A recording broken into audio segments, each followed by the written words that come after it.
Hello and welcome back to the Anglican Renaissance podcast. My name is Joe. Today I have with me a guest, a friend that I've made through my Instagram presence, who goes by Anglo Cath Corner on Instagram. But to me, he's just Ken. Ken, do you want to introduce yourself? Yes. Hey guys, thank you for having me on, Joe. My name's Ken Meekins. I also go by Anglo Cath Corner on Instagram. You probably follow me if you're in the Anglican realm of the internet. You probably seen my memes, seen my content, and yeah, good to be here. Yeah, good to be here too. Good to have you. Do you want to introduce like how you became Anglican, how long you've been Anglican, what your jurisdiction is, and everything, and kind of your journey? Yeah. So it's kind of a long story here. Um, I'll give you I'll give you the medium side. I won't give you a short and sweet, but I won't give you something super long. I'll try to be as Mhm. concise as I can. Yeah. So I was baptized Lutheran, but my family didn't raise me Lutheran because I'm from Virginia, and I'm Okay. from this very small, kind of like rural part of Virginia that's in the east. It's part of the Delmarva Peninsula, Mhm. from a town called Chickatay Island. If you ever heard of the horses, Oh my yeah. gosh, yes, I have. And fun young Anglican lore. I was married in Snow Hill, Maryland. Yo, really? Oh, Right there, yes. dude, I grew up about 15, 20 minutes from there. That's Um, crazy. What a yeah. coincidence. I don't know where you're at now, but if you live near there, I go there all the time. That's where my wife's family's from. So Oh, dude, that's so cool. yeah. So I currently don't live there. Yeah. Currently, because I came up here for college and everything, and Mhm. I work in politics, so I live in DC. Not in Okay. DC, outside of DC. I live in a small out town, kind of outside of it. You don't have to dox yourself if you don't want to, Yeah, but yeah, I won't give off my full location. But Mhm. I live Your somewhere in Northern exact Virginia. coordinates. Yeah. I'm sorry. Yeah, but I'll tell people that I do go to a church up here. Mhm. I'll say that in a second. But basically, my story was that I was kind of raised not really any particular denomination because down there, I'm sure you're familiar with it. It's all Baptist and Methodist down there.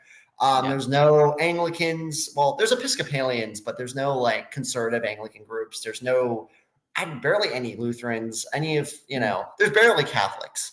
Yeah, yeah. There's only Yeah, that's for sure. Yeah. Yeah, I mean, I think there's only two Catholic churches on the lower Virginia Eastern Shore, if I'm correct, two or I three. would not be surprised by that. There's only one in Chickasha where I'm from. Mm. But there is, a lot of Baptist and Methodist churches, and growing up, we went to those two places, kind of just in and out of those traditions. So I guess I was technically just like a typical non-denom evangelical. I didn't really I did. I just tell people that, yeah, I was Mhm. non-denom for short, but I wasn't like a mega church non-denom. We were Yeah. just denominationally homeless, so I You were was familiar. interdenom. You were interdenominational. You'd still Right? participate in Yeah, I was denominations, but interdenominational. So I knew how to read a hymnal. I was used to there you small go. country churches, right? Mhm. But then I came to college in the Northern Virginia, DC area, and I began to, want to get closer with my faith, wanted to actually, have a relationship with God because I feel like I didn't really, even throughout high school, I just really wasn't sure. I believed in God. I never had like a weird atheist phase or anything. Mhm. But I wasn't really, I guess, practicing, if that made sense, at Yep. least not properly. I mean, my family would go to church and all, but closer to like later in high school, we didn't really go as much. But then when I got to college, I'm like, okay, I want to actually grow my faith. And then I started going to a Assemblies of God church Mm. up here. And it was my first like actual, like, I guess, large church experience. Yeah. Um, because I had a friend who went there and she was a good friend of mine and she was raised Pentecostal. She was raised in that tradition. And so I went there for a long time because it was conservative. I'm Mhm. conservative as long as they're, not pro LGBTQ or anything or alpha. Sorry, I don't like saying that. I call them alphabet people. Yeah. Um, Yeah. yeah, or anything like that. They weren't, they just preached, I guess, like the word well and whatever. That's all I cared about at the time, Yeah. right? Mhm. But then I went there for a while And I started thinking about things. I started going to a Roman Catholic church because we have one that's next to our campus, because I go to George Mason University, and we have a chapel. Really active Catholic group there, and a lot of them really good friends of mine. And I would go there, and we would have conversations, and they would talk to me and be like, well, why are you not Catholic and this and that? I'm like, well, I just was always just in this Southern evangelical world. And that's just who I never thought about anything. And then he asked me, well, what do you think about like the Eucharist and baptism and all this? I'm like, I don't know. Like this was like I've never thought about that. Yeah. This was like 2 years ago. I'm like, I don't really know. And so that really made me, think, and really started grinding the gears. I'm like, I don't really know what I exactly believe in. And that's what made me kind of go down the rabbit hole of theology. But I still didn't leave my Pentecostal church that I was going to. I still wasn't super convicted. But this is going to sound funny because this is something that a lot of people keeps people from moving away from the high church realm. But I always supported infant baptism since I was baptized as an infant. And I feel like that's what brought me back into the faith. That's what brought me into it. And that's what brought me back. That made me feel part of the church and made me feel part of the covenant. And that's just how I always felt about it. But then I learned that Pentecostals don't baptize infants. Yeah. And when I went to church this one Sunday morning, I go and they do something called a baby dedication. I'm just like, wait, they don't baptize infants? And my friend was like, oh no, we don't do that. And I'm just like, I thought everybody did that. And I was like, no. I was like, okay, that's weird. I'm like, okay, I don't like this. And then I actually started researching what they believed. I'm like, okay, yeah, I don't like this. I need to actually do research and actually believe in what I'm going to believe. And then so I started, down that pipeline of like reading about all these different denominations. I started reading stuff about like the reformers and started to read, great, they actually did care about tradition and church history. They actually did care about the church fathers, and they did care about all of these things that evangelicals have just left. And it's completely different from like what any of these newer groups are doing. It just blew my mind. And so I was like, okay, I gotta switch denominations. And so I got high church pilled. And and then I just looked through, and pretty much my discernment was like, okay, Lutheranism is too confessional, and Presbyterianism is too confessional, and I'm not a full-upright Calvinist. So this Anglicanism thing seems cool. This Book of Common Prayer thing seems cool. I got for Christmas 2 years ago, I got The Anglican Way, which is a good book. Looking back on it now, I don't think it really explains Anglicanism as well as it should. But nonetheless, it's a nice intro book for somebody who doesn't know anything about it. I read that, and I was like, I'm going to be Anglican. And so, there you go. Yeah. And then I grew up in Northern Virginia, and there's so many Anglican options up here. And I started going to an Catholic church. And then I started going to an Catholic church. And then, I just kind of grew from there. Great. If I'm not mistaken, you're in the REC? Yeah. So basically what happened was I kind of, no qualms with my Catholic church. I'm not going to, talk about them or anything like that. But I had a lot of convictions last summer. I went to a lot of very traditional services, and the Catholic churches in my region are very more on the evangelical charismatic side, and they're liturgical, and they're good churches. Don't get me wrong. Wonderful people, wonderful priests. But when I found out about the REC, I was like, wow, these guys are really traditional. They don't ordain women. To any of the holy orders. It's all ad orientem. It's 1928 Book of Common Prayer. All of the really trad Anglican stuff that's very proper, classical Anglicanism. So great. Yeah.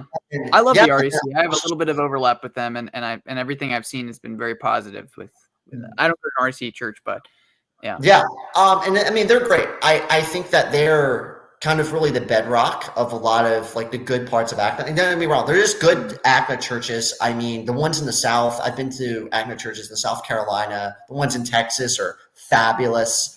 I'm not here to bash ACNA. I mean, I'm in the REC. I don't have a problem with the ACNA. I love the ACNA. I think the ACNA is the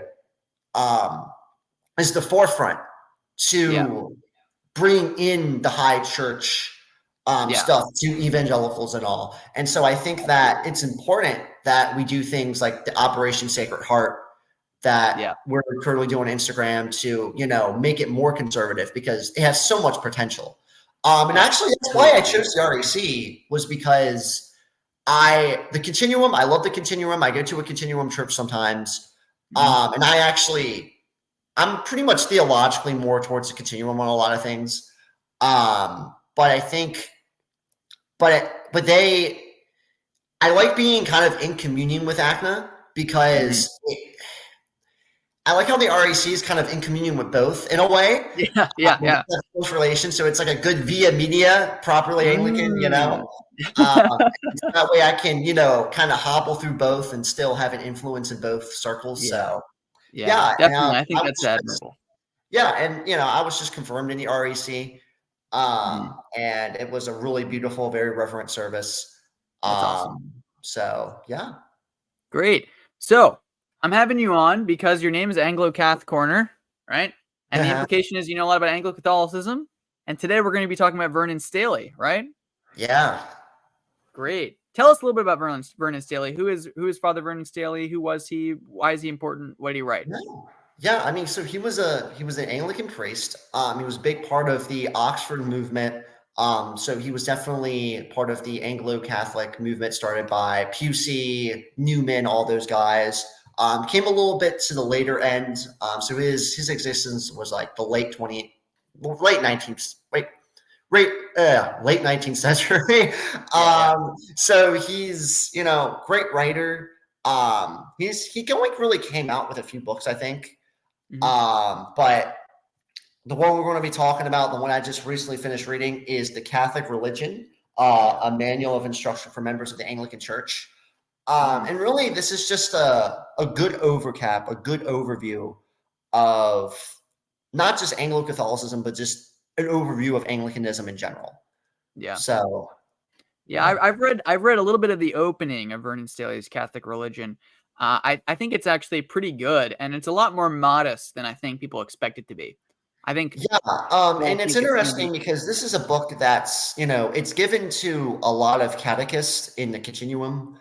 A lot of Anglo-Catholics use this as a catechism book. And it's really not as wildly like, you know, as my Reformed Anglican friends like to say, popish or Romanish. I mean, his take on the Eucharist is pretty much the Reformed view. You know, he does call the Mass a sacrifice. But other than that, I mean, it's a pretty modest overview that I think even the Reformed would agree with. Yeah. Super interesting. So let's start. If I'm not mistaken, he kind of starts with apostolic succession, ecclesiology issues. What's Vernon Staley's articulation of the Anglican position and over and against all other alternatives? Yeah, so I think his view of apostolic succession is really interesting because he goes into the history, very detailed, about why we have bishops, priests, and deacons, why that's always been the historical norm. And what he points out, and this is something that I've read from other Anglican books that I haven't seen articulated in this way, but he explains that when the church first started, right, you had the apostles and the bishops / elders. There really wasn't a distinction between bishops and elders yet. And some Presbyterians like to say, well, that means that there was a Presbyterian, system, but that's not really the whole story here. It's actually the apostles were, when they were, when they were, around, you only really needed them and the elders / bishops because they were the heads of the church. It wasn't until after they died, they, the apostolic succession was then carried through by the bishops. And so that's how you got that threefold apostolic polity. Yeah. And I actually have pointed this out in some of my streams before, if you don't watch my live streams, but that is basically, from what I can understand, probably the consensus view among even most, I guess you could call them Episcopalians, people who are not Episcopalians as in like the Church of the United States, but like people who advocate for a threefold structure, which is, yes, there are some equivocation in the New Testament between bishops and elders, but I mean, just read the word bishop. It means overseer. Overseer of what? People of other offices. However, it would have been actually contradictory to the idea of a necessary threefold structure if there had been a fourfold structure during the time of the apostles. Instead, the idea is that there was always a threefold structure. Obviously, while the apostles were there, they were the third tier. I think the interesting argument would have to be, in my opinion, the Presbyterian would have to argue, actually, there was meant to be a transition. Like there was supposed to be from a threefold structure to a twofold structure. Right. And I don't see any evidence for that in Scripture. Another thing I would always point out, and I pointed this out in a tweet that got a lot of attention from Romanus, but basically the radical idea of the Anglican polity claim is that everything that has a name is an office, and everything that does not have a name is not an office. So if bishop, priest, and deacon are named, those are offices, and they are titles, and they're used like titles. Nobody disagrees with that. Even the Presbyterian says bishop is a title. They just think it's equivalent to presbyter. But there's no title in the Bible for Peter. So there's not like he gets this fourth higher office that he occupies and that people reference as being an office. I mean, even the fact that I would say that the Pope isn't called like the Petra, like it's not even like that he gets this new name, Simon Peter, and then Peter is a title that gets conferred. He's just another bishop for forever. He doesn't even get a special title. So I think that does make us distinct in one way. In another sense, it makes us maybe more like the Eastern Orthodox. I think they have a very similar structure. This is similar to the Oriental Orthodox. Basically, every apostolic church other than the Roman Church is ordered in that threefold way. So that's good, and I'm glad that he kind of points that out and clarifies it. What does he talk about after he talks about the? So after he talks about that, he kind of gets into. He gets into, as we were just talking about, between Roman Orthodoxy. And one thing that he says about Peter is really interesting is that the church fathers didn't necessarily have one uniformed opinion when it comes to what the rock of Peter actually meant. Or like if Peter was the rock. I do think Peter was the rock, by the way. But I think it's interesting that you see this diversity of opinion among the fathers. When they talk about, some of them thought Jesus was the rock. Some of them thought other things. There wasn't a uniform opinion. Or that his face was the rock, or that it's a metaphor, or whatever. Yeah. Right. And the thing is, one thing that he points out in this book, and I think Calvin Robinson pointed this out really recently with this podcast on Dr. Taylor Marshall, was that the fact that, Peter, we don't deny that Peter was the head of the church. We don't deny, or at least I don't deny, or at least Anglo-Catholics wouldn't deny that Peter was supposed to be the head. However, what we're arguing is that this universal jurisdiction that, Rome tries to claim wasn't really found prior to the schism, really. It was something that was really developed. And he points that out in this book too, and I'll put it in the way that Calvin Robinson frames this: is jurisdiction or communion does not equal jurisdiction. Where, they were in communion with the Bishop of Rome, and the Bishop of Rome had kind of like a single, like it was a symbol of like this title of being, where people of the church were unified with. But it wasn't like he didn't have like control over every single bishop to the point where it, the universal jurisdiction that was found even going beyond in like Vatican I. So I think that I think he points that out really well. Yeah, and I think that there's actually a huge gap to cover where many people can agree that Peter has this kind of primacy, you might say, in the New Testament, where he's clearly, his name is mentioned the most until Paul, from what I understand. Mhm. And then he's in all of the stories that involve Jesus. Jesus clearly prays unique prayers about Peter.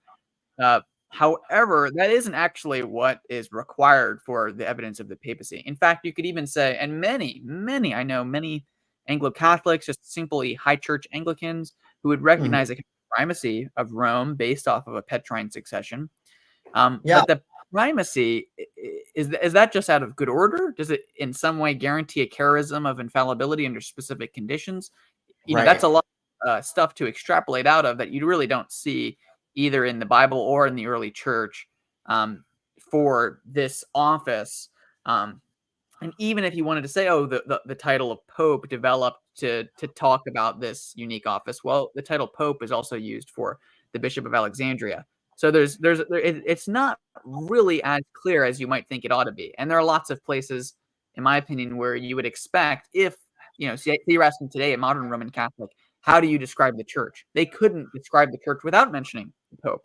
But then Mhm. if you read like Vincent de Lorraine, and he's talking about what the form of the church is, and he's talking about apostasy, he doesn't mention anything about the Bishop of Rome being a bulwark against apostasy, it's being impossible for him to apostatize, all these kinds of things. He just says any bishop could apostatize. In fact, the majority of bishops can apostatize. And that's something that he's dealing with, and never mentions the papacy. The Athanasian Creed says this is all the things you need to believe to be saved. Never mentions the papacy. Never mentions anything about Mhm. church at all. Right. There's all these places where you would expect this doctrine to be explicated, and it's often not. When St. Augustine is talking about the Peter story, he identifies the rock as Peter's confession of faith, and then never mentions it being about the papacy. So it's not really like there's a point in the early church where, or the Bible, where it says, and there will be an office of the papacy, but it will be wrong, and you should not follow it. And but that's not the bar for proving this doctrine. In fact, you have to have Right. some positive evidence to demonstrate the papacy. In Mhm. fact, I mean, I say that, but then there are like lines from Pope St. Gregory about, there is no universal jurisdiction for any bishop. So maybe, Right. maybe that is a kind of anticipation, but yeah.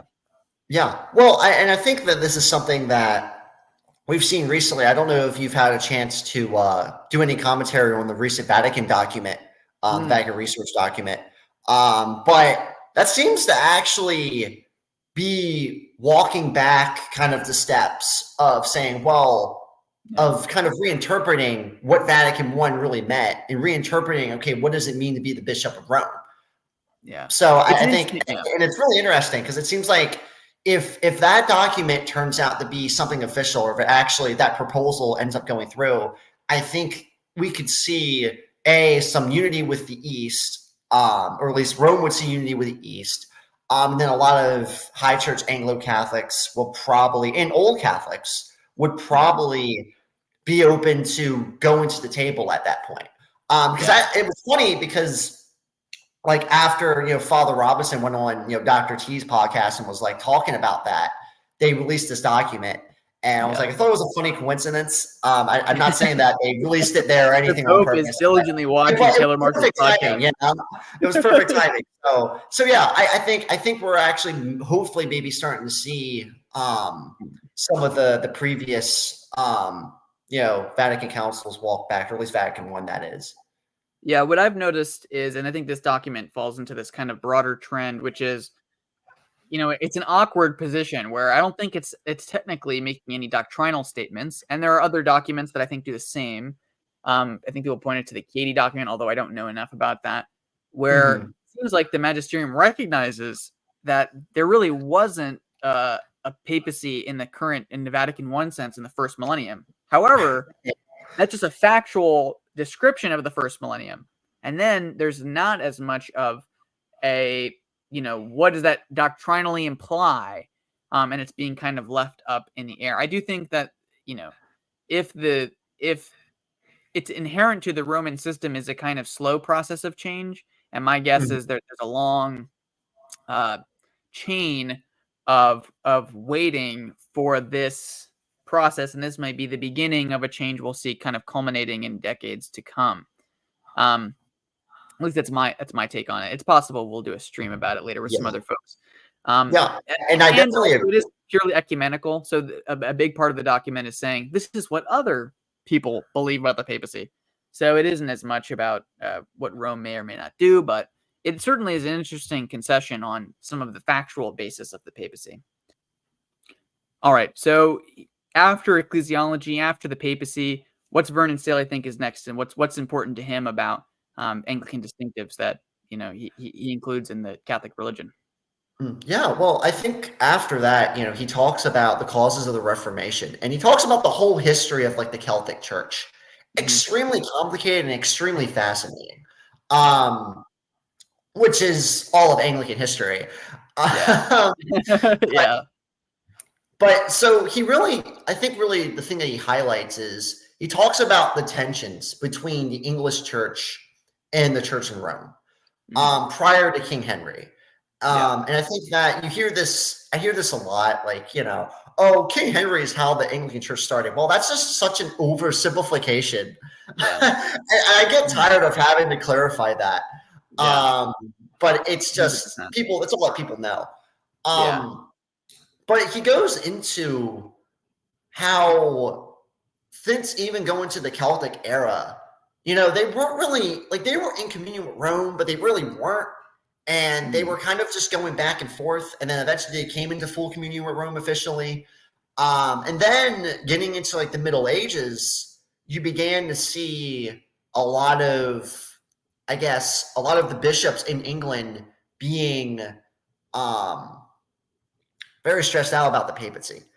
Yeah. In terms of the taxes that the Mhm. papacy was making them making them pay.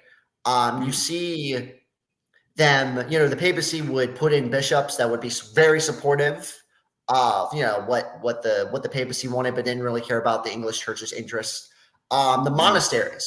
monasteries, in England were a large part of English life, and a lot of things a lot of people don't talk about. And one of the reasons why Henry did dissolution of monasteries, which I don't think he should have done that. By the way, that's not a Yeah. good thing. I think even But a very one of the reasons moderate, modest reformed Anglican could admit that that was a tyrannical overreach of power. But yeah. Absolutely. It wasn't necessary. But what Mhm. caused that was that the people in the monasteries, the monks, were basically enriching themselves and they weren't Yeah. living their lives of poverty like they were supposed to. And so Mhm. that's why English monastic life got taken down. Yeah. So I think he points out that this entire history of the English church is extremely complicated and requires a lot more nuance when we talk about it. Yeah. And it Yeah. requires, people to understand that the Reformation in general was really over politics and power. It was not Yeah. like it was barely over theology to a certain extent. I It, think it there's was I think there's an interesting fact about Anglicanism. I talked about this with Father Kelly when I had him on, but when you're talking about what do Presbyterians, what are Presbyterians, what are the Dutch Reformed, what are Lutherans, you end up talking about forms of unity or documents or propositional beliefs. But I think the fact that the English Church is in its own way a branch, really a true branch of the Catholic Church, you just end up talking yeah, about history. And it starts with the Celtic Church, and everybody always starts with the Celtic Church, and they start talking about, oh, there's these tensions here. Then they talk. I think you can get into the Middle Ages and talk about, okay, well, there was the Sarum rite, which was distinct from continental rites, and there was a York rite, I believe, too.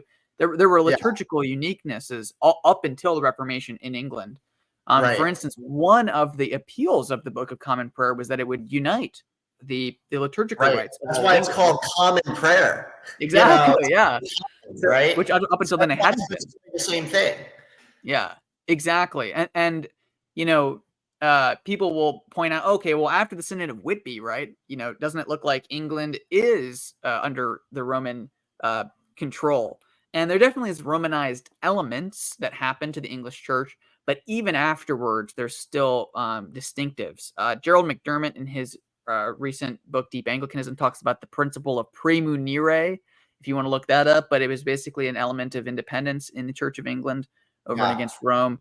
Yeah, Again, it's fantastic. Deep Anglicanism, yeah, fantastic book. Go read it. That yeah, that is actually a must read for yeah, even if you're for somebody who's getting into Anglicanism or yeah, somebody who's I did a review on it on my Instagram. Yeah. And it's a great book. Even me, who had been Anglican for like a year or so, I got a lot out of it. Yeah, me too.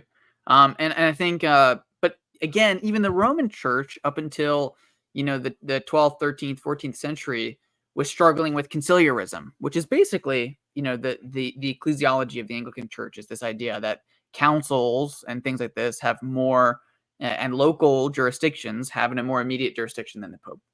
And that was a common belief, so much so in continental Europe that the Guelph and the Ghibelline Wars were fighting over that, if you look into the history of the Holy Roman Empire.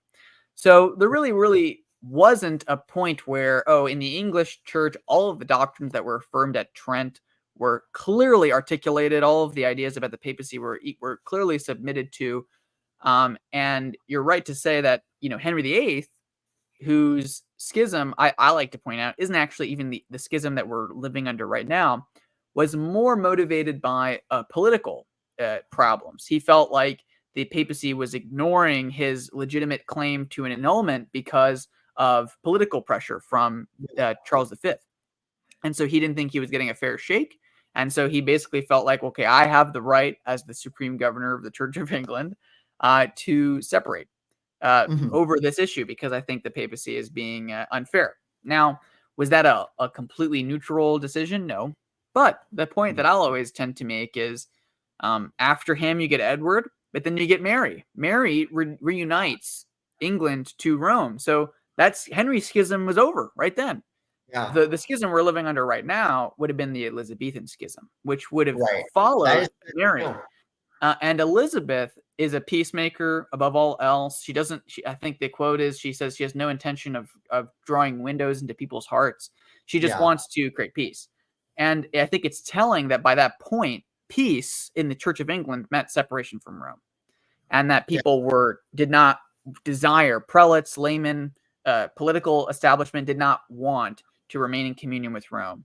And Elizabeth respected that position. She downgrades her title from governor to defender of the faith and I think head of the Church of England, or the reverse. I can't remember, but she changes the title that Henry used, saying, kind of pointing to a difference in style of the role of the monarchy over the church. The 39 Articles explicitly say that kings and monarchs cannot decide the issues of doctrine, which is a straw man, obviously, oftentimes of Anglicanism, and that was not the position of our church.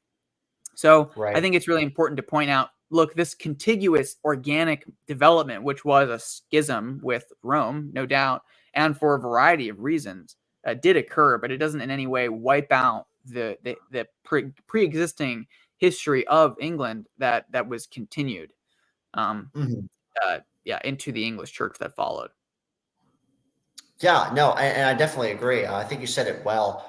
And I think one thing he says is that the Henry Schism wasn't the thing that caused the English Reformation. It was rather the point of when it was kind of the powder cake in a way. Yeah. It wasn't just the cause. So yeah, I definitely agree.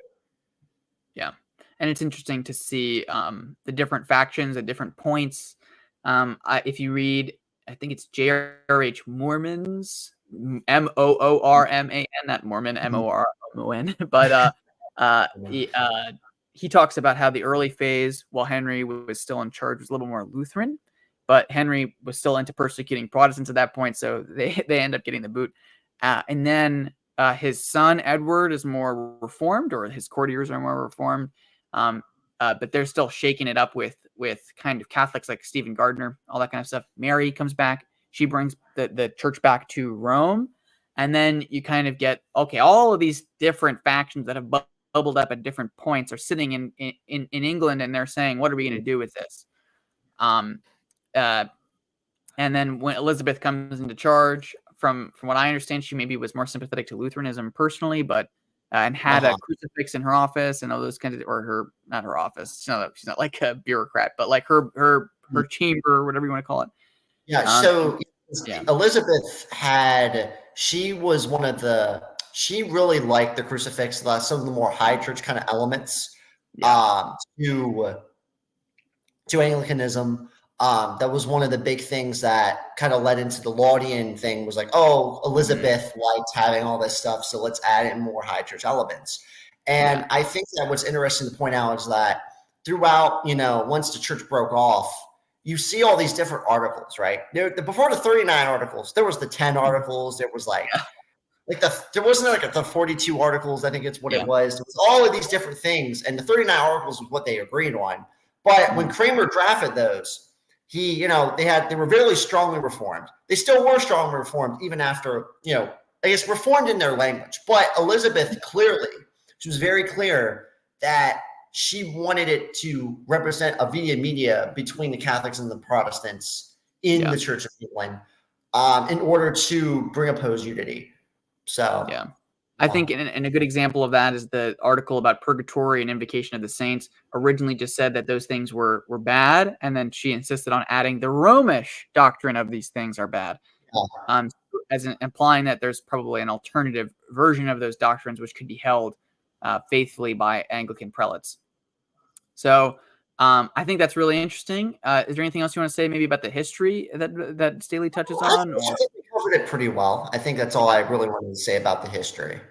Yeah. Does he have I think we've talked about this a little bit before, but maybe what's his Eucharistic kind of theology? How does he parse those issues out? Yeah, his Eucharistic theology is really interesting. Where he when you get to the Anglo-Catholicism in Vernon, is he talks about the clause, the article.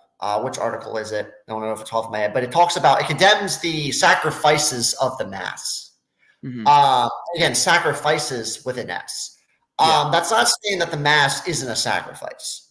The way he articulates this is it's condemning the medieval abuse of saying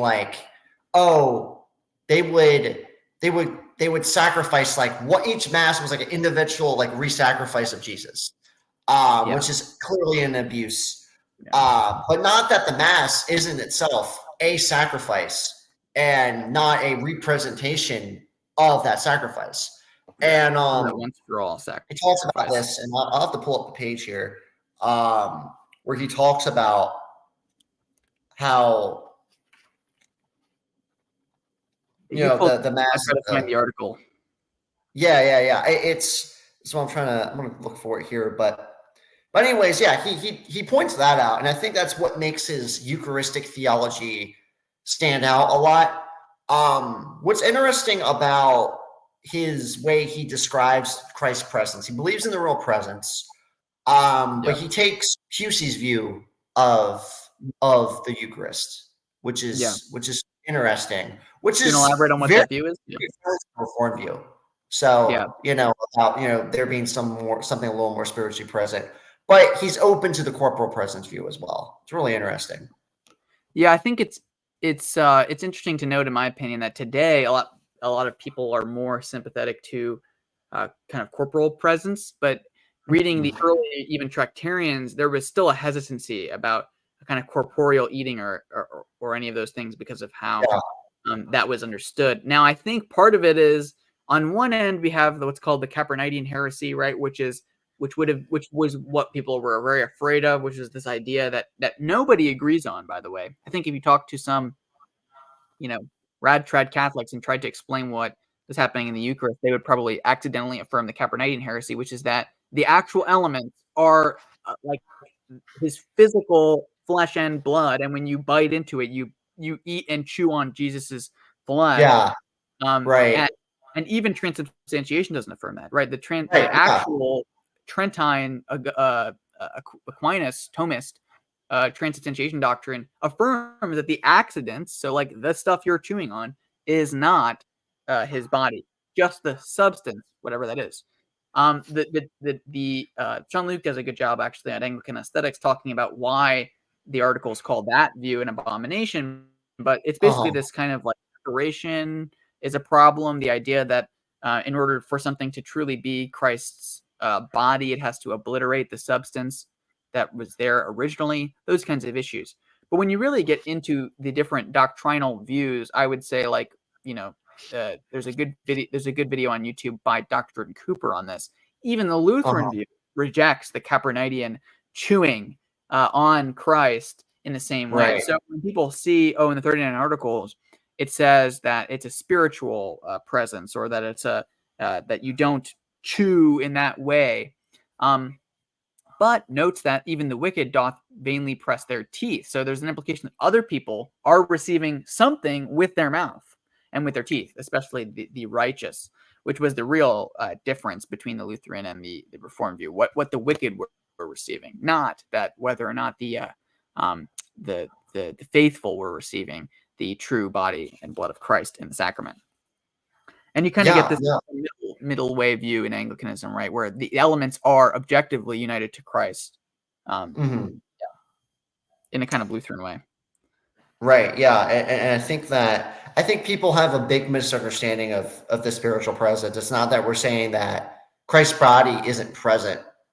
Or at least, well, I would say my personal Eucharistic theology is more, I kind of take I think this is actually Queen Elizabeth who actually said this, was that we don't care how he's present, as all we need to know is that he's present. That's all we need to know. In my opinion, and this is the stance I think a lot of Anglo-Catholics would take, is, or even people in just Anglicans in general, I think would say, that the presence of Christ is a mystery. And I think that my position will always be that we can never define exactly how he's present. I don't think because that's what makes it a great mystery, right? Yeah. So. 100% agree. Also, just pointing out, so it's Article 31 that talks about the sacrifices of the masses. It's both sacrifices and masses are plural, and I would say it's actually pretty important that the following is in the article. Wherefore the sacrifices of masses, in which it is commonly said that the priest did offer Christ for the quick and the dead to have remission of pain or guilt, were blasphemous fables and dangerous deceits. Which I think, if you actually square in on the problem that the reformers had with the medieval purgatorial doctrine, especially in England, it wasn't this idea that we're not righteous now. We're going to have to be made righteous. That's going to be painful or something like that, which is often what people use to apologize for the idea of purgatory today. It was this idea that there you are owed, God is still owed something for your sins by pain or guilt, and that the way that you will pay them is in purgatory. So it's saying that the bill hasn't totally been paid by Christ's one sacrifice on the cross.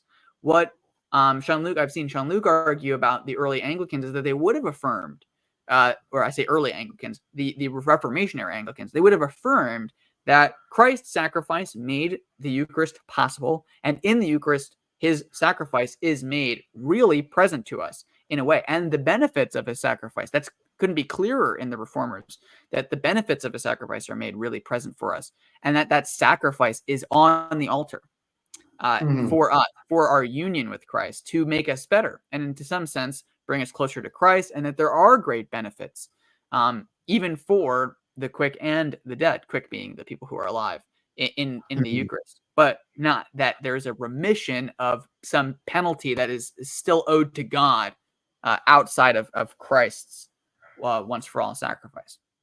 So that I'd say was the big issue for the Anglicans. What else does Vernon Staley think is unique about the Anglican position on different that you liked from the Catholic religion? I mean, I think that was really the main one when it comes at least to the sacraments. He actually doesn't talk about the invocation of the saints. He talks about I think he touches on prayers for the dead a little bit. But other than that, he doesn't really, like, this book doesn't really take a really hard, like, Anglo-Catholic angle, right? It takes this I'd say a very standard, like, high church Anglican angle.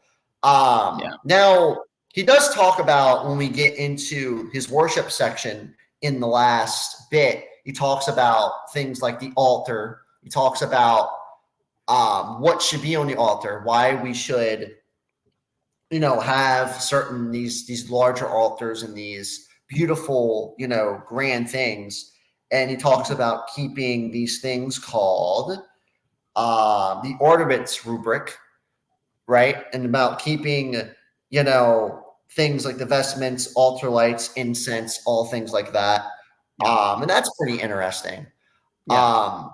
And, Something. and, and I think really to add on to this, he also has a great section. And a lot of the recent posts I've made, I have a post coming out tomorrow about how to, actually participate in an Anglican service and how to actually take, the elements of communion and take the elements of the body and blood. And I think these are things that being in Anglicanism, I've only ever found in books because it's something that's not really explained. It's just kind of, you go to church and you do it. And he puts a really large emphasis on that. Yeah, I think actually that would be it. Like it's something that there's serious lack for on the internet. I found a couple from the Prayer Book Society in England, which just explain what you're doing during the liturgy, when to cross yourself, all those different questions. And I think that why we genuflect or bow at different points, or what's happening during the service, that can always be really helpful. Something else I think that's worth pointing out is people, like you just said, he's associated with being an Anglo-Catholic, but in a lot of ways, the background for the Tractarian movement in England was a previous generation had shifted more evangelical. So in the wake of Wesley and Whitfield and Wilberforce and this great conflagration of evangelicals in England, on top of what's called the non-juring schism, a lot of the high church elements of Anglicanism were suppressed that had always been there, and they kind of lost their prominence. So in one sense, the Tractarians were just kind of going back to that. And then there's definitely another strain of the Anglo-Catholic tradition, like Newman, who eventually goes Roman Catholic, Manning, who eventually goes Roman Catholic, who were genuinely trying to ape the Roman doctrines of different issues. But in a lot of ways, I can't help but think that if there hadn't been a shift towards low church Anglicanism in the previous generation, we wouldn't even have the term Anglo-Catholic. There would have just kind of been the same high church Anglicanism that would have continued on as the kind of main force there. Right. And I definitely agree with that. I think the Tractarian movement was basically a response to evangelicalism, but also the Tractarians, they wrote tracts on not just like, this Catholic doctrine. They wrote tracts on things against Universalists and Unitarians. A lot of people, my church did a really great session on this about the Athanasian Creed. And originally the Athanasian Creed, if you don't know what that is, that's basically the creed that, supports the Trinity. And it's really cool creed. Look it up. It's great. But it was in the prayer book. And it was, I think, affirmed in the articles too, as one of the standard creeds that's essential to the Christian faith.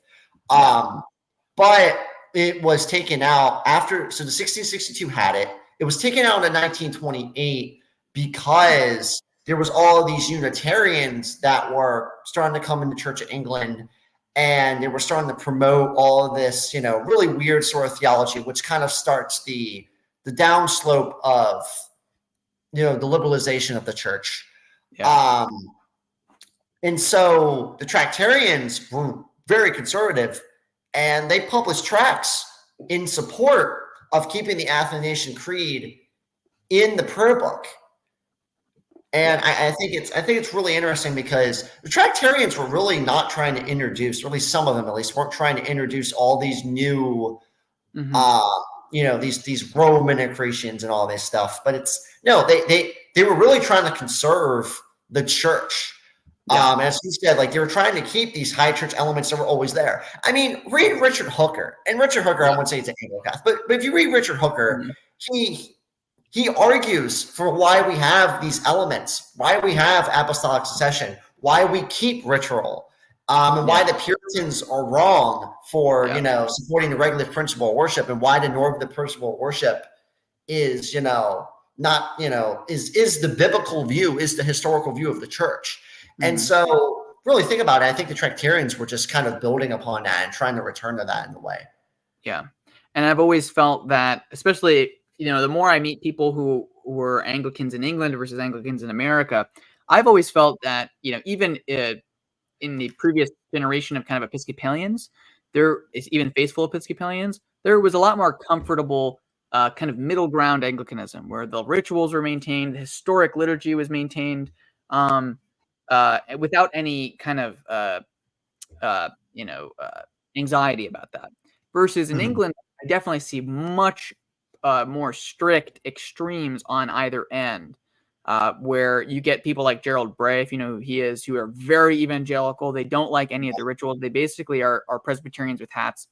And then on Yeah. the other hand, you get like Dom Gregory Dix, who basically affirmed a form of papal infallibility.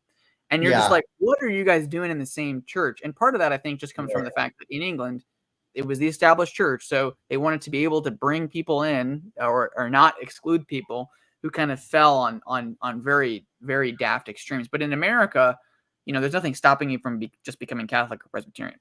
There's no advantage. Right. So you do get this much more authentic kind of standard Anglicanism here, I would say, in my experience.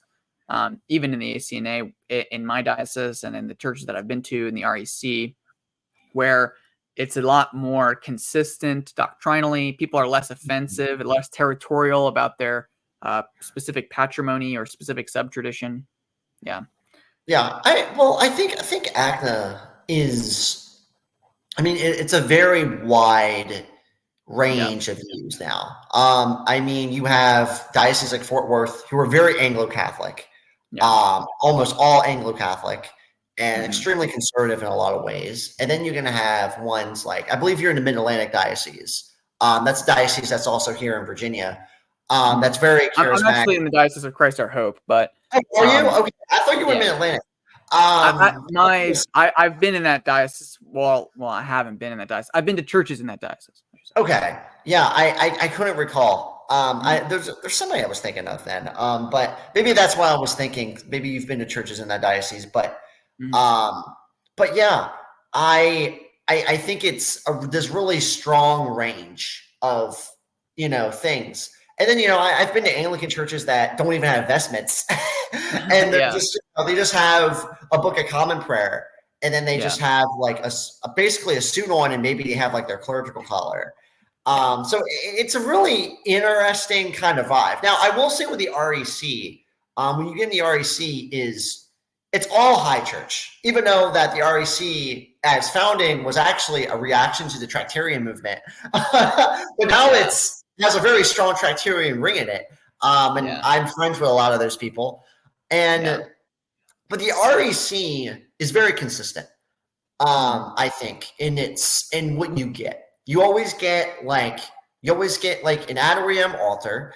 Normally the icons are limited. Sometimes you'll get icon in a sanctuary, sometimes you won't.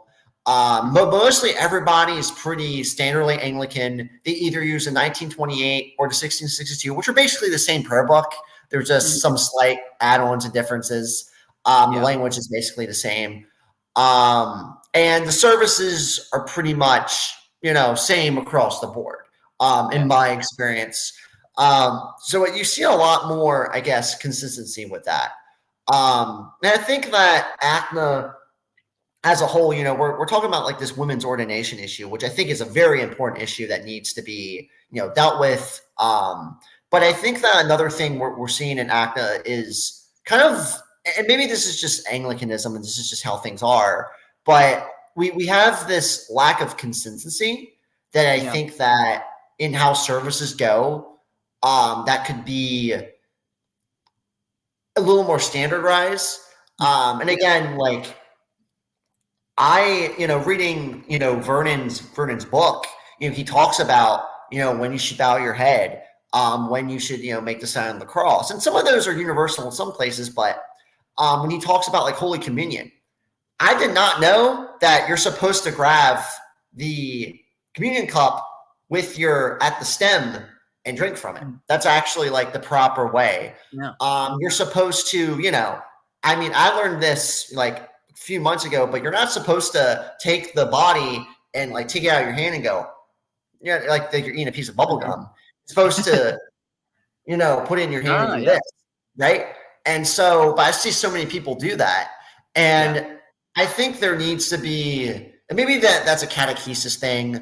And I understand, like, Anglicanism has this wide, and ACNA has this wide range of viewpoints and stuff, which I agree. I think we're Anglicans, we can have disagreements and things on certain issues, and I think that's what makes it amazing.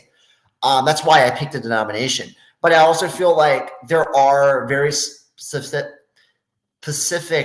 Anglican distinctives that need to be that upheld. need to That's my be, hope. yeah. Like everybody should be using the Book of Common Prayer, and everybody should at least be saying parts of that liturgy. That's my hope with Anglican Renaissance, is that I think I would love to see is Reformed Anglicans being more true to the Reformed Anglican tradition through the Book of Common Prayer. Anglo-Catholics being more true to the Anglican tradition through the Book of Common Prayer. Where one parish genuflects and the other one bows, that's fine. Those are differences that are historic to our tradition. I do see a problem. You're definitely right, where there are many dioceses that you walk in, or not dioceses, really, just parishes in certain dioceses, where because the bishop doesn't have any regulations or rubrics on these issues, the parish is just evangelical with some consistent liturgy. And usually they do snip in portions of the BCP because they're kind of inoculating slowly evangelicals to our way of doing things, which has its place. Don't get me wrong. I think that there's a call. I think that's actually been a good thing overall. Yeah, I completely agree. But I also don't think we have to transition towards slowly being more authentically ourselves. It doesn't mean sitting in that middle space, but you're totally right, and I could not agree more with one of the advantages, I would say, of ACNA over, say, some of the older continuing denominations is, and this isn't, we're all brothers in Christ, all that kind of stuff, but there's been a more of a church planting readiness. There's been a more meeting people where they are readiness. And now there's a lot of mess in that, because what happens is people are willing to kind of do different things, especially in the Diocese of C4SO, to appeal to people, to kind of bring them in. But it doesn't necessarily mean that every parish in C4SO, I know people actually who are in C4SO parishes which don't really have any problems. That's fine. But it also it doesn't mean that all attempts to make the Anglican tradition palatable to evangelicals is bad. In fact, it's been very good in helping our denomination expand. We went from a denomination of about 400 parishes to almost 1,000 in 15 years. That's kind of crazy. Like, that's kind of No, and this is the thing. Like, I love ACNA. I think ACNA is, again, going to be that spearhead to usher in an Anglican Renaissance in America. I mean, America is an Anglican country. Like, yes, 100%. Anglican, that's true. Like, George Washington, a lot of the founding fathers were Anglican. So many great Americans were Anglican. I mean, the tradition is so baked into our nation's history, and I think it's been forgotten about. And I think that ACNA will revive it. I mean, in DC, there's a wonderful church called Church of the Resurrection, and they're getting more attendees per week than the Washington Cathedral, the Episcopal Cathedral, in DC. It's ridiculous. I mean, and that parish is packed every single week. What a lot of people, I think, need to realize about Anglicanism in America right now is we're in a transition moment. So people will be like, "Oh, but if I had to join Anglicanism, some people, I'll get this, and this is what's odd to me, is I'll be like, I think Anglicanism is true, but wouldn't that mean that I'd have to, like, actually work hard and, like, be in the kingdom and tithe and go to a church and help build up the kingdom?" It's like, yes, you would, but that's what we're called to do. We're actually in a phase of transition right now that we should be grateful to be a part of, rather than bemoaning. Another thing I think that people can talk about the problems of the kind of former Episcopalian hang-ups of the ACNA, but one thing I think that they get right from being former mainliners is how important it is to have a parish in every zip code, in every state, and all this place, to have coverage. In a way that means that if I'm an Anglican and I'm moving across the country, I know there will be an Anglican church where I'm moving to. It's not just in the urban centers. It's not just in the suburban centers. It's not just in the East Coast or the South or of course, there is some skew. If you look at a map of the ACNA churches, it's mostly. I mean, if you look at Fort Worth, there's a lot there. In South Carolina, there's a lot there. Why? Yeah. Well, because those are the dioceses that left. Yeah. Pittsburgh is a lot. For Hmm. the same reason. And Quincy, another one. Yeah. So yes, there's still some skew, but there's an actual active missional attempt to be a national denomination, and I think that's admirable. I think that's good. And what that'll mean is that in 10 years, yeah, there will be a lot of work to do as a denomination. That's why I think that as we're recording this, by the way, I believe the College of Bishops are deliberating on who the next archbishop is supposed to be. Yeah. And that's why it's so important that we pray and that we take this seriously, because the next archbishop will be a part of that fundamental seed of what is going to grow in the ACNA, what we're going to kind of turn into, how we're gonna transform it as a denomination. And I think there was a lot of good that Archbishop Foley Beach did, and he was an excellent leader, I think, of GAFCON. But he was a very Yeah. outward focus. He was focused on the communion, the greater global communion. And I don't blame him. I think there was a lot going on in the Anglican global communion. The fact that Kigali got situated, Cairo is undergoing right now, where they're reordering the global communion. So that was really important. But what I think the next archbishop hopefully will be able to do is take what we've done, the absolutely amazing work that's gone on in the past 15 years, and say, how can we organize this better? How can we develop the tradition as it is now? Right. Yeah, and I'm encouraged by the interactions I've had with some of the bishops in my short time in doing that. I had a conversation on my podcast on my YouTube with my bishop. I've seen content from other bishops. Yeah, I've briefly seen stuff from tons and tons of bishops. I think Bishop Ray Sutton, who's the head of the REC, is an amazing godly man. Great. Everything I see from him is He's a great guy. yeah. And I have a lot of hope. What it's going to take, though, is it's going to take knees in the mud, getting our elbows dirty, and actually dealing with taking seriously our tradition and holding people to our tradition as time goes on in a more honest way. But if you don't mind, I think an important quote that I really appreciated from Deep Anglicanism at the very beginning, Gerald McDermott quotes C.S. Lewis on people who I guess messaged him or wrote him a letter about complaining, like, Anglicans are so diverse, they're so different, like, how do you guys get along? And I think this is a great quote, if you don't mind me reading it, where C.S. Lewis says, "To a layman, it seems obvious that what unites the evangelical and the Anglo-Catholic against the liberal or modernist is something very clear and momentous, namely the fact that both are thoroughgoing supernaturalists who believe in the creation, the fall, the incarnation, the resurrection, the second coming, and the four last things, death, judgment, heaven, and hell. This unites them not only with one another, but with the Christian religion as understood ubique et ab omnibus, everywhere and by all.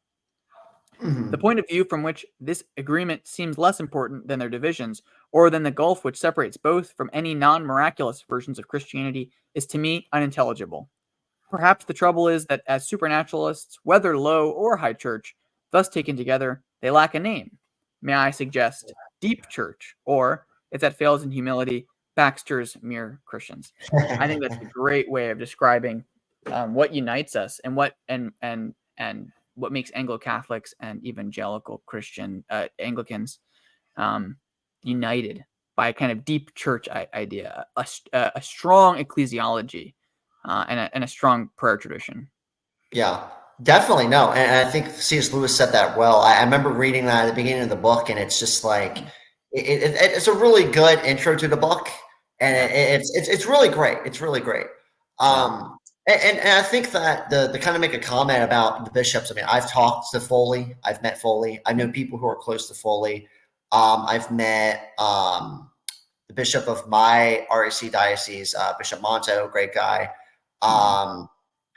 And so I've seen a lot of encouraging things from them. Yeah. What I hope for ACNA is with things like, women's ordination and all of these, these issues, an issue that I do personally think needs to go. I think something that needs to be fixed, because I think that ACTA has the potential to bring us in closer ecumenical relations with Rome, with Orthodoxy, with the Old Catholics, with the Orientals. Even I'm even open to them, and even maybe some of the more conservative Lutheran groups. That would be a little more harder, but I'm very much all for trying to get with Rome in the East, because I think this is what I think the G3s and the continuum we're doing right now is they're in talks with the PNCC to become in communion with them, and PNCC has valid orders according to Rome, and so that kind of leaves this open way for something like apostolic curae to be re-looked at and even overturned in the next papacy. So I hopefully. I can't say that for sure, but from rumblings and stuff, that seemed like if they do enter into full communion with the G3, it would open that discussion up with Rome. And so I think that ACNA, being essentially the new Episcopal Church, I think once they can get over these hurdles, I want to see this larger ecumenical relations of the apostolic churches with apostolic succession to come together. Because in this world, we're fighting, this harsh liberalism and secularism, and we're fighting, like, we all need to stick together at this point, and I love theological arguments, all this stuff, but at the end of the day, we're up against this huge enemy.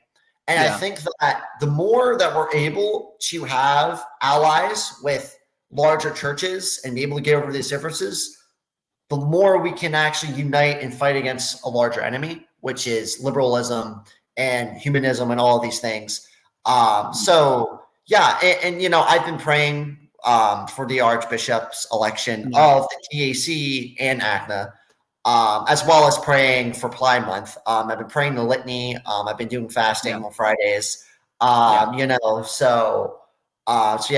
Sacred Heart, I think, has been a great idea. Imperial Retrieval, shout out to you. He was on your podcast a few weeks ago. Great guy, great thing he's starting. And, people in the ACNA are starting to, practice that, wake up, and they're starting to actually put their foot down with these issues. And I'm hopeful for the future. I really am. So we'll see what happens. Yeah, me too. I think, I'm probably not as positive about concepts of reunion with maybe Rome as maybe you are. But I would say that, there's a real tangible possibility for more unity in Anglicanism. I think that would be even if there was going to be a unity with some other greater communions, I would say that would be the place to start. And people are concerned, if we took a stronger stance on against women's ordination, wouldn't that reduce? There would definitely be some drop off from the denomination, although I'm skeptical of how much there would be. But compare that, by the way, to the hundreds and hundreds of churches in the Anglican continuum, in the Anglican Catholic province, the Anglican Catholic Church of America, the Anglican Province of America, the Province of Christ the King. PNCC is another great example of old Catholics who would be, I think, more amenable to forming one broader province. And that kind of unity, I think, should be prior to a kind of, in my opinion, compromise unity that we have right now, where we agree to have kind of two separate jurisdictions. I will say, I think if there isn't greater top-down discipline taken, we risk, and I've seen it in some places, we risk kind of parallel churches where we pretend, the ACNA is one denomination, but in the same town, there's going to be one ACNA church which is in a diocese which is very for women's ordination, and one ACNA church which is in a diocese which is very against it, and they have to be in the same thing, and they don't act like a denomination. So even if we entertain some kind of visible, pointless unity for the sake of that, I think it wouldn't be a practical unity. I think that would be the biggest concern I would have about saying appeals to unity against those kinds of disciplines, those kinds of changes in our denomination. And I think that we would actually have more unity if we had a consistent stance on this. For instance, I would point out that even talks with the LCMS were frozen because of women's ordination. They definitely Orthodox were ended because of the Anglican Communion's practice of the ordination of women. Yeah. All of these other smaller Anglican jurisdictions in the United States who are very faithful to the gospel and to our tradition, that's their issue. That's the reason they won't join the ACNA. Right. So Yeah. it's not just a tertiary issue. It is a serious well-being of the future of Yeah. Anglicanism issue. Yeah. Yeah. I mean, that's why I'm taking this, I'm taking a hard stance on that. I think it's Yeah. something that I don't think we should compromise on. And I think that it's really harmed the communion in a lot of ways, Yeah. with the unity. I mean, 'cause I've talked to people in the continuum. I've talked to bishops and I've talked to priests. They're like, hey, if ACTA just ends women's ordination, they'll That would be join. No Yeah. issue. That would be the thing. We would have like a united. We could have all of our resources shared. And the continuum, by the way, has got some really beautiful churches. Yeah. That I think it would Beautiful, old, be great historic if churches. ACNA could, get their hands on. And I think that, ACNA has some great churches. I've been to the South. I've been in South Carolina, Texas. We have beautiful churches. Some beautiful churches right here in Northern Virginia. So I think that if we could all just pile our resources together, we could do more good if we're united. Yeah. And I will say a positive note on it too is a couple of notes. One, the Augustine Appeal, which people have pointed out, I just reached, I think, 319 signatures at the time of recording this from clergy in a denomination that has about 1,000 parishes. Now, there's not one priest per parish. I've heard before maybe about 1,200 priests in the denomination. And that's including, by the way, women. So that would be counted as having that title. So if you just counted the male priests, I can't imagine it's a significant portion of our priesthood have vocally, publicly opposed the practice of women's ordination. I would say I can't think of a single popular Anglican YouTube channel or creator or social media presence even that is in favor of women's ordination. I can think of a number of ACNA affiliated content creators, loud voices, who and all of them oppose the practice of women's ordination. So I would say that there's definitely been a trend towards more traditional Christianity in general in the past couple years, which I think means the future is bright for orthodoxy in the ACNA. Mm-hmm. No, it definitely is. I don't mean to be negative back, but I will say there is a big reality. As somebody who's been, in one of the ACNA dioceses, I've been to their synods and stuff, and a lot of people, there's a lot of support for women's ordination. And some of these, I mean, That's true. I mean, there's, and they're very firm on it too. Like there's no moving them to the right. They have a very firm position on this. Yeah. And I think that we have a lot of loud voices in our corner, and I think which is good. But we do need to get the numbers. Our numbers are good, but we need to get the numbers up. Yeah. And I think that what I've seen is it's definitely going to be a fight, and I completely agree. Because, I'm a guy who likes to speak the truth and I don't like to sugarcoat things, and, it's going to be a fight, for our side. And I think that we're in a good position right now. I think we're in the best position we've been in a long time. And again, like every single major Anglican YouTube channel, every single person like I've talked to, at least in the internet corner, is really much against it. There's even a lot of priests in these dioceses that do ordain women who are against it, who don't speak out about it, because they don't want to, get tried, basically. They don't want to get canceled.